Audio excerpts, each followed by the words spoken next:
All right, welcome. Today, we're going to dive into the history of a small but, incredibly strategic piece of land in the Horn of Africa.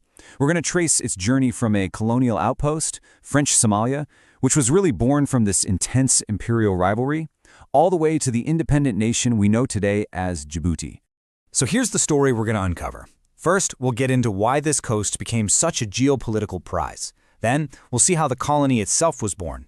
From there, we'll look at its vital role in the French Empire, follow its pretty difficult path to independence, and finally, we'll explore the powerful French legacy that, well, you can still see to this day.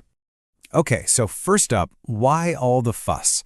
Why did a major European power like France get so laser-focused on this specific stretch of coastline in East Africa back in the 19th century?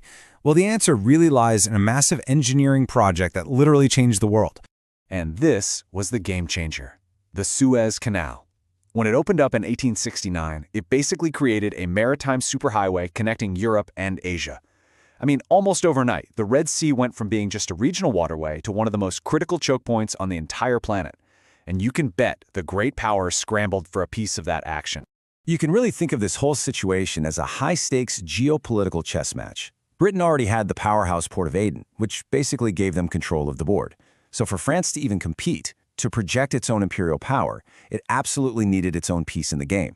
It needed a naval base, a coaling station, something to challenge Britain's chokehold on this vital route. So how does that strategic desire become actual land on a map?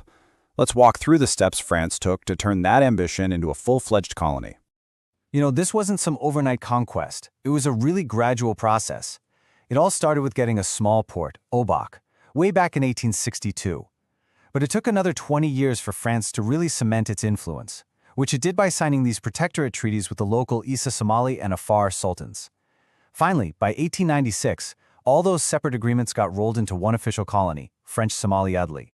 Now, every new administration needs its architect, right? For French Somalia, that man was Léon Lagarde. As the very first governor, he didn't just run the place, he basically designed its future. And he made the absolutely crucial decision to move the capital from that initial foothold at Obock to a new, much more strategic spot that would become Djibouti City. That one move shaped the destiny of the entire territory. Okay, so the colony is established. The capital's been chosen. What's the next step for France? Well, now you have to make it valuable. How do you turn a strategic port into a real economic and military asset for a massive empire? The answer is you build this. The Franco-Ethiopian Railway was without a doubt the single most important piece of infrastructure in the colony's entire history. By connecting the port of Djibouti straight to the capital of landlocked Ethiopia, France turned its little coastal territory into the main gateway for an entire nation's trade. This railway is what cemented Djibouti's economic power in the region for decades to come. Of course, that strategic value was really put to the test during the World Wars, when it served as a key military base. Its role in World War II was especially complicated. After France fell, the colony came under the control of the collaborationist Vichy regime, and that prompted its old rival Britain to impose a really punishing blockade, which caused immense economic suffering for the people living there. After all the chaos of the World Wars, the age of empire really started to fade. So let's shift gears now to the post-war era and the growing movements inside French Somalia that were pushing for self-determination and, eventually, for independence.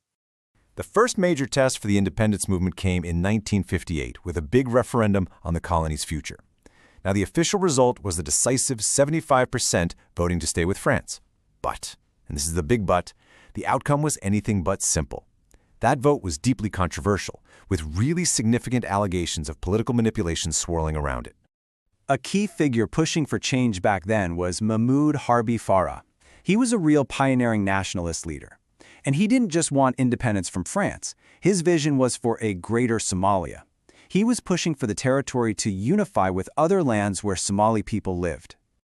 But the leader who ultimately steered the final course to independence was this man, Hassan Gouled Aptidon.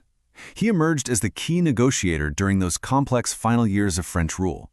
His political skill was absolutely central to the transition, and it positioned him perfectly to become the founding father and the first president of the new nation. And then, in 1977, the moment finally arrived. The colonial era was officially over. It's actually really telling that about a decade before, France had renamed the colony the French territory of the Afars and the Isas, trying to balance the two main ethnic groups.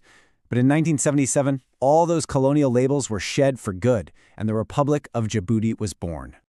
But as we know, the end of colonial rule is never really the end of the story.